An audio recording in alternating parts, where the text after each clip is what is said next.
ایک سیدوں کا خاندان بھی آیا، ایک ایسی خاتون بھی آئی جس کے ساتھ 3 بیٹیاں تھی، بیٹا بھی کوئی نہیں، خاوند فوت ہو گیا۔ مسجد کے ساتھ مہمان خانے بنے ہوتے تھے، وہاں اس نے بچوں کو ٹھہرایا اور نکلی سمرقند میں کہ کوئی آدمی مل جائے اور اس سے کہوں کہ تھوڑی سی مدد ہو۔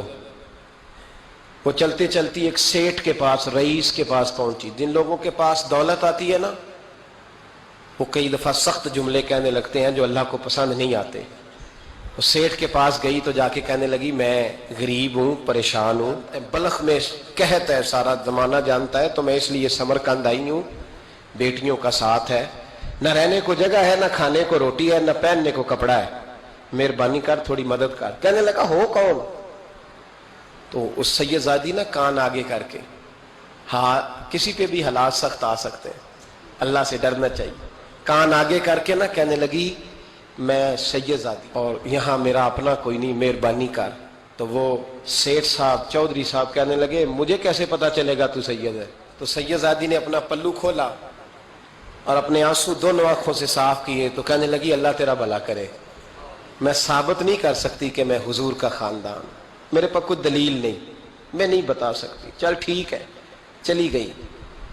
کسی نے بتایا کہ یہاں ایک یہودی بھی رہتا ہے، وہ بڑا سخی ہے، یا آتش پرست ہے، یا پارسی ہے کافر غیر، سخی بڑا ہے۔ اس کے پاس گئی، بیٹھی رہی، لوگ بیٹھے تھے، جب چلے گئے تو قریب گئی، کہنے لگی مجبور ہوں، پریشان ہوں، غریب نہیں ہوں۔ کہنے لگا بی بی تجھے کبھی دیکھا نہیں، سمرقند کی اتنی آبادی نہیں، میں سارے شہر، تو کون ہے؟ تو کہنے لگی تعارف نہ ہی پوچھے تو اچھا ہے۔ اس نے کہا چلو اگر پتہ چل جائے تو۔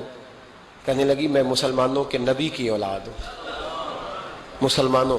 اس نے کہا پیغمبر خدا کی اولاد؟ اٹھ کے کھڑا ہو گیا، بی بی کو ساتھ لیا، گھر گیا۔ کہنے لگا جو صاف ستھرا کمرہ ہے نا اسے پھر دھو ڈالو، ایک دفعہ پھر دھو ڈالو۔ کمرہ دھلایا، صاف کرایا۔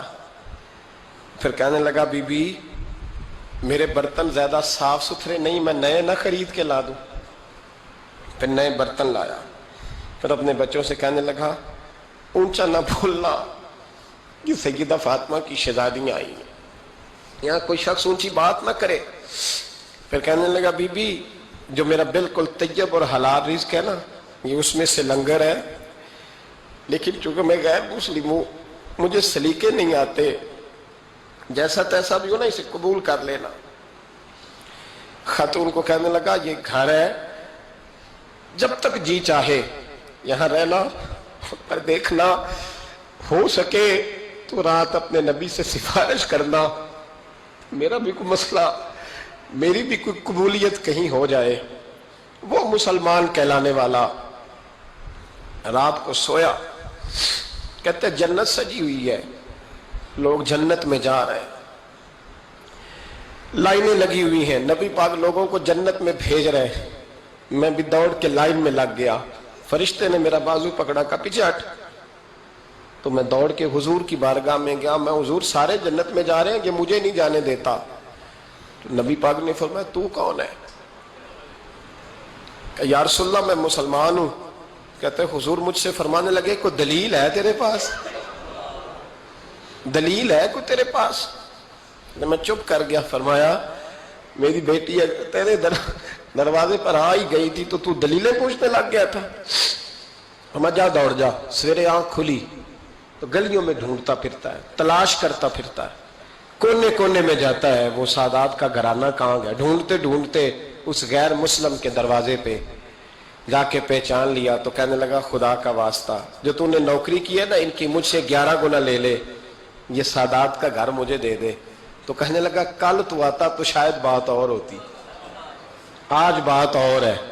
اس نے کہا مہربانی کر۔ کہا نہیں نہیں، کل تو آتا تو معاملہ اور تھا، آج معاملہ آج اور ہے، رنگ بدل گیا ہے، حالات تبدیل ہو گئے ہیں، اب تو دیکھ تاک کے آیا، جا دوڑ جا۔ کہنے لگا نہیں مہربانی کر، دے دے، تو غیر مسلم میں تیرا کیا تعلق؟ کہنے لگا چپ کر، غیر مسلم میں کل تک تھا، کل سے سیدوں سے پیار کیا ہے تو میرے حالات سنور گئے ہیں، وہ جو نظارے تو نے رات خواب میں دیکھے ہیں میں نے جاگتی آنکھوں سے دیکھے ہیں، میں نے جاگتی آنکھوں سے اور تو نے کسی مفتی پیر عالم کے ہاتھ پہ کلمہ پڑھا ہے؟ میں نے رات محمد عربی کے ہاتھ پہ کلمہ پڑھا، رسول اللہ کے ہاتھ پہ کلمہ پڑھا۔